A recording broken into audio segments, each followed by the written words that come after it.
Not again.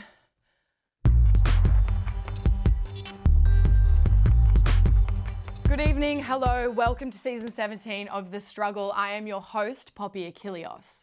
Tonight on the show, we'll be taking a look at the strange economics of petrol prices, the latest cultural and political drama, and the kinds of stories that dominate the national conversation. Over the last fortnight, the world has been watching a rapidly escalating conflict unfold. What began as years of mounting tension between powerful allies and a strong-standing adversary has finally spilled into the open. Retaliations have been exchanged, alliances tested, and a partnership that once looked unshakable is now hanging by a thread. For decades, two sides worked closely together, but in recent weeks, the rhetoric has escalated. The insults have turned personal, and the conflict appears to have reached its breaking point over what insiders are calling star alignment. Yes, of course I'm talking about the Kyle and Jackie O show. After more than 20 years of dominating Australian breakfast radio, the partnership collapsed last month following an on-air tirade that left Jackie O in tears and Kyle Sandilands now suspended from the network. And while international conflicts continue to reshape the global order, the Australian media has bravely stepped in to ask the questions. Are Kyle's apologies legitimate? Is Jackie a quitter? But most importantly, is Mercury in retrograde? Now, while the Australian media has been bravely unpacking the geopolitical implications of breakfast radio, the rest of the world has seen better days. In politics, Nationals leader David Littleproud resigned last week, feeling buggered, allowing North Queensland to roll in.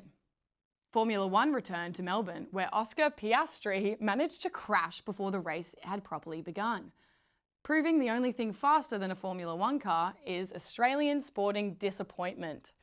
Now, cinema saw quite the summer as audience flocked to the movies for all things drama and romance, and Margot Robbie being pinned down by the whitest Heathcliff Emerald Fennell could find. Culturally, we remain obsessed with heated rivalries, whether that's international conflict, breakfast radio feuds, or grown men chasing a ball.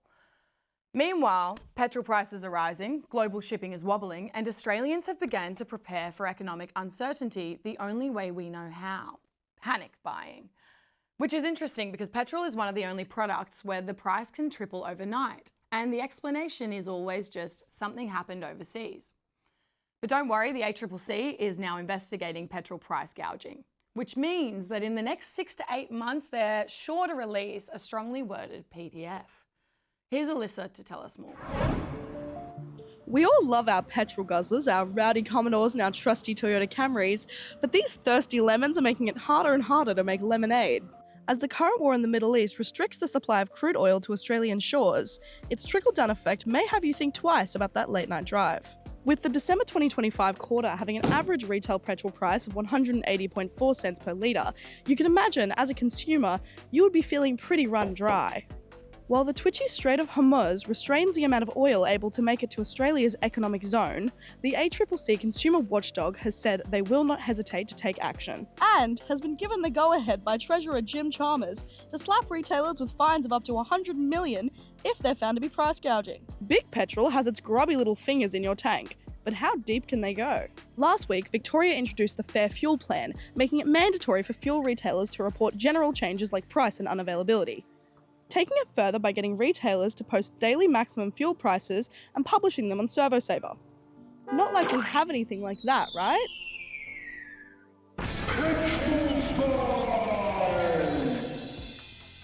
The capped prices will be posted on ServoSaver by 4 PM and have a 24-hour cap from 6 AM the next day. Retailers can reduce the price, but not increase it. But now, not only will the prices be up, but the quality will be down. Australia has relaxed the regulations surrounding the amount of sulphur allowed in fuel for the next 2 months to allow another 100 million litres. So don't worry, petrol heads and the average commuter. Fuel will be worse for your wallet and worse for your car, but at least it's here, I guess.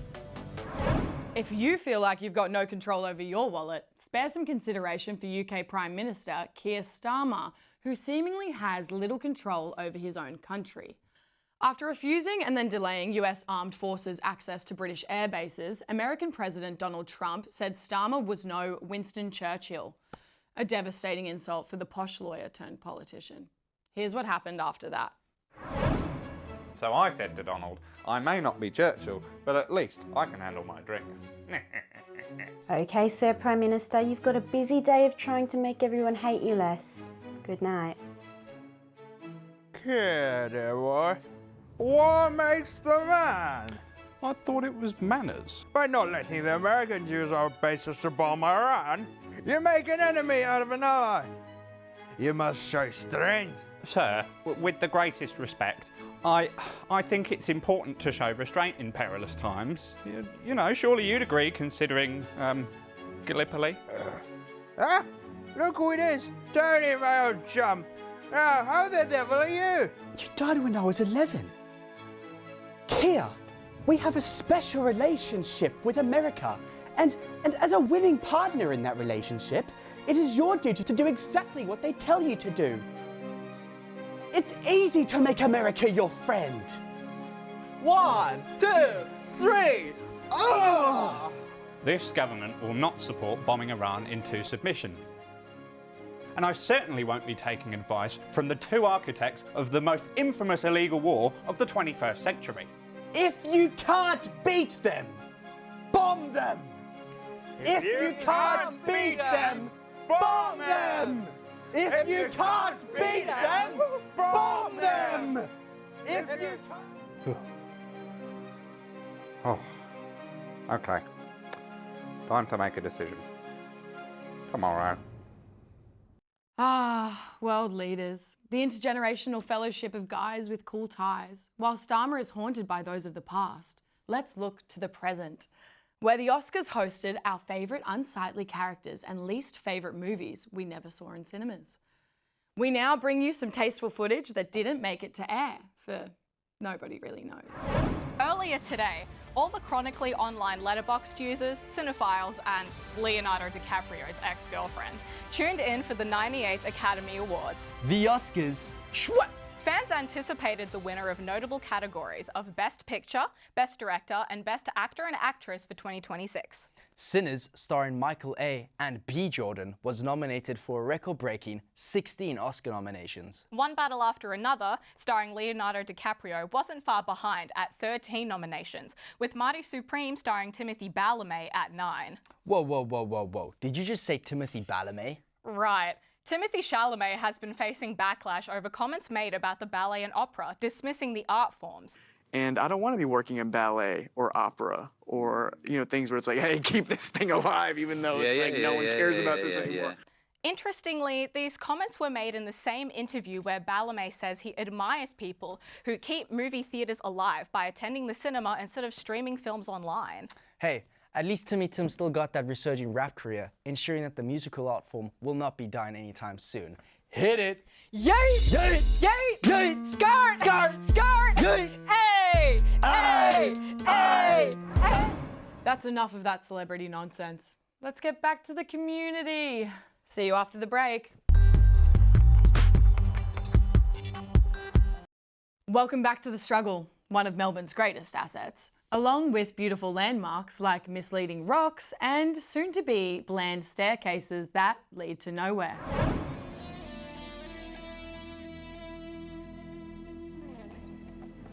Do you like South Bank?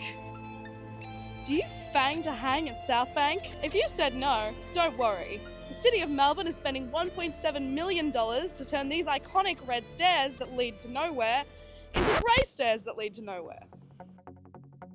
Renovations are set to be completed in 2027, lowering it 3 metres, adding railings, 40 square metres of landscaping, and best of all, the bright red colour being changed to a drab dark grey. After smelling the rotting splintered wood, the new material is a welcome change. The renovations are set to make South Bank more welcoming and attract visitors to the area. I would ask for their opinion, but they seem busy, so let's ask for the people already here. I'm amazed. I can't believe they're doing it. I'm not sure that grey's the right colour, but the red's got to go. I think it should stay red and black fluorescent. Well, red's my favourite colour, so I'm really not in favour of it at all. Well, I think they've been here as long as I've been in the country, and to me they're sort of an iconic part of the walkway, and I think getting rid of them would be a bit of a shame.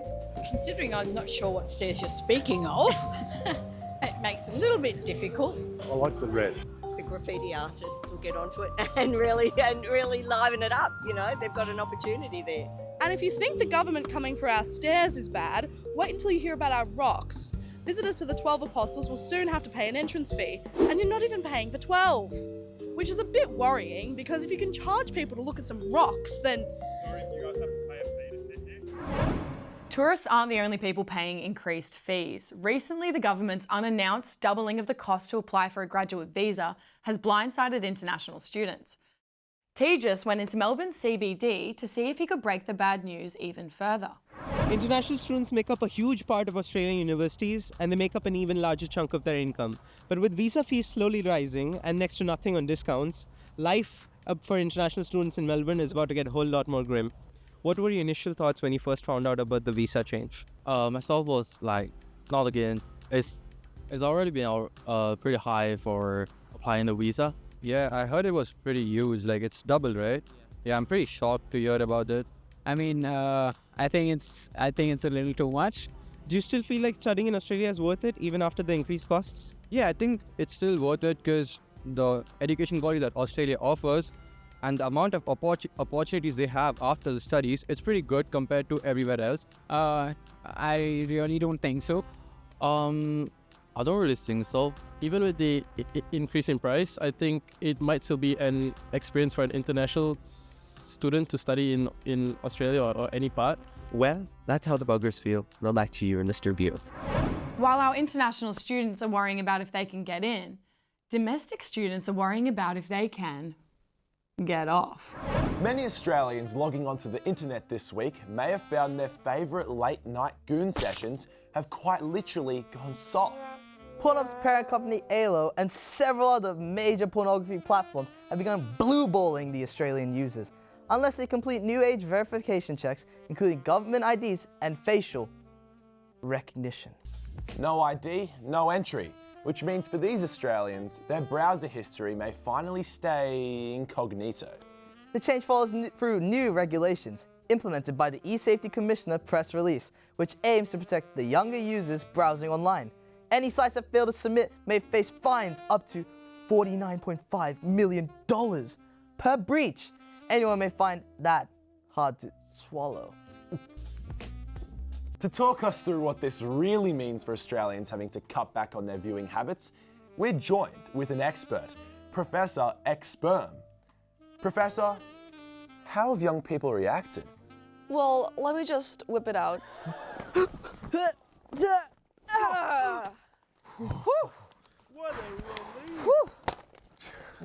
Early signs show the youth finally started watching YouTuber ad plugins as VPN services have jerked up 9 inches in both the app and Google Play stores. Since needing to provide a form of ID, Aussies are concerned about these viewing habits being linked back to them. Wait, what are the sources? See, man, I just spend time on the internet researching.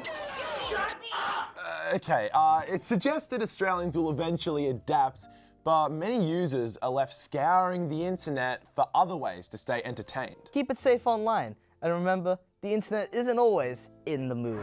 Coming off the back of things you shouldn't do during school hours, let's chat AI. A recent report shows that kids' brains are weakened thanks to generative artificial intelligence. Our very serious report team finds out why. From hitting the gym to hitting the books. Bro, check out this pump.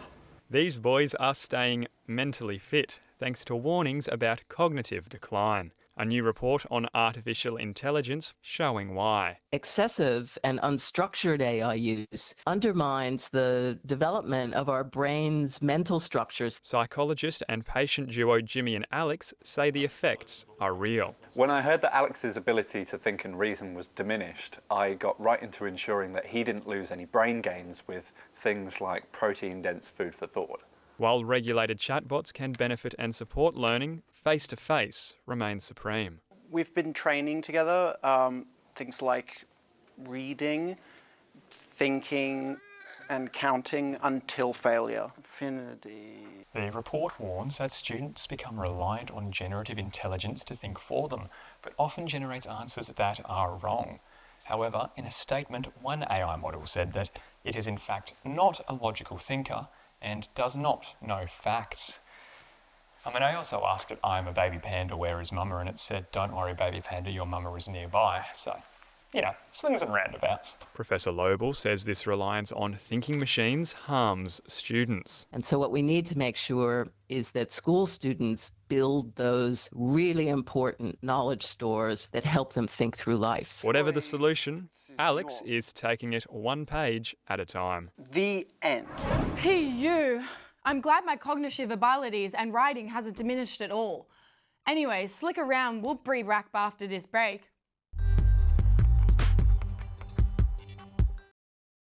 Welcome back to The Struggle. I just found out our complaining correspondent Dylan has lost his house to interest rate hikes. I was trying to hide my delight until I realised his housing solution was to move in with me. Anyways, here's Karithi and one distraught former homeowner to explain. Hello and welcome to ROI, Ridiculously Obvious Insights. I'm Kriti. And I'm Dylan, your fellow financial advisor. And this week, a shipping lane the width of a Melbourne suburb decided to hold the entire global economy hostage. The Strait of Hormuz is basically closed. 20% of the world's oil? Gone. Brent crude went from $70 to $114 to $90 a barrel in a week. ASX had what financial analysts call a very bad time. Now for the actual damage... My beautiful super. I watched it fall in real time and I just watched it. Last Monday, the ASX 200 dropped 2.8% in a single session. $95 billion wiped from the market. Second worst day since COVID. 95 billion. You know how many horses you can buy with that? BHP fell 5.1%, Rio Tinto dropped 3%. Right, and these drops tell us one thing. And 4 big banks. CBA, Westpac, ANZ, NAB finished deep in red. The market briefly hit a low of 8,457 points. I remember when it was 9,200, and that was just last Monday. Bond yields hit 5%, highest since 2011. That means rate hikes fear are back on the table, which means borrowing costs go up, which means my mortgage, which is now actively my enemy. It has chosen a side and it is not mine.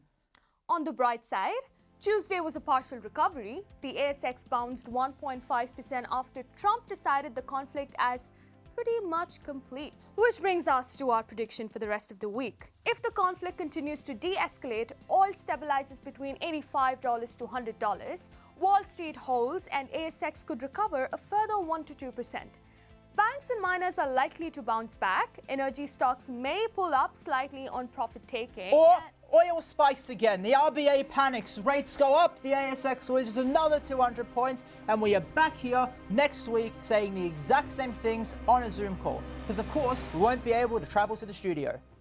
Unlikely, but... I'm Kriti, he's Dylan. This has been ROI. Your money's probably fine. It's not fine. That's enough worrying about the very unpredictable nature of finances and their political influence on the stock market. Let's move on to sport, where the Matildas are unveiling a new strategy. Our sports reporter, Maddie, has more. After 16 years without an Asia Cup title, the Matildas recruiting team has reportedly gone too far. We're joined now by the head recruiting coach, Joe Montemuro, as he explains the truth behind the recent actions of the Matildas and Department of Home Affairs. Joe, thanks for your time. Thanks for having me. Now, how can you explain Ford's violence towards South Korea's goalkeeper? It looked like she wasn't letting go there. That was a misunderstanding. Ford simply saw a promising dual national striker. And it's not that we're desperate, we're just implementing some humanitarian tactics in our recruitment. Joe, hang on. Are the Matildas currently trying to recruit players from other countries? Of course not. 6 team members of the Iranian women's side have claimed asylum, with the 7th electing to return to Iran. Now, Home Affairs Minister Tony Burke said the majority of the team had been offered these humanitarian visas. Are they remaining in Australia to play for our side? It's a simple yes or no question. All right, look, we support women's safety first and foremost. But if they happen to be a star midfielder or shore up our attacks on goals, we would lobby for a long-term visa. You got us. Happy? Lobbying? Walk us through that process, Joe. Well, if I must. Updates to the Matildas recruitment process include requirements for applicants to have exceptional skill with a knack for escaping authoritarian regimes. With some luck, the Immigration Office will further release new visa applications with a requirement to nominate a preferred on-field position. Well, thanks for your time, Joe. It's been enlightening. Yeah, thanks. Oh God, it's Tony. If you think seeking asylum sounds hard, try sorting a nose job in Turkey. With the conflict across the Middle East reaching as far as Dubai and interrupting flights, influencers and tax dodgers have been inconvenienced for the first time in their lives. We've got two insiders with us to walk us through the challenges facing this influencer class. Hey guys, I know it's been a while since you've heard from us. Some of you may have heard there's like a war or like terrorism or something going on, but like no one told us about it. We literally came here to get our noses done because we saw so many different people going and getting the procedure, but now we're stuck in the airport. Our friend Taylor was supposed to come with us, but her flight got delayed. I don't think I'm gonna be able to come to the maths event. Like, I've seen so many people missing their flights. I mean, like, we're probably the most affected out of everyone for this whole thing. Like, I couldn't go to my Mecca release. Like, use code Missile20 at checkout, by the way. We might even be able to make content for Euro Summer 2026 if they reopen the air zone. Last time I went to Revs, they said it was like totally full, but they let me in anyway because they knew who I was. Like, it's gonna happen at the border. That's what's gonna happen. Wow, a night of porn, poor decisions, and questionable political discourse. It feels right ending it at Revs. The struggle, it's real.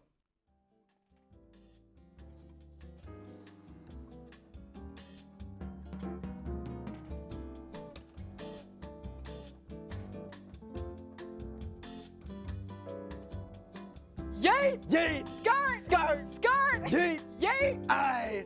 Ay! Ay! Ay!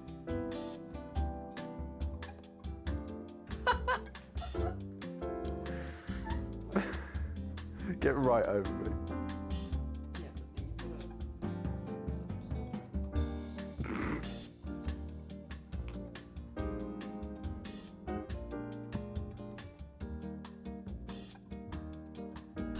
Like, just try being an influencer for a day. I can see you trying not to laugh.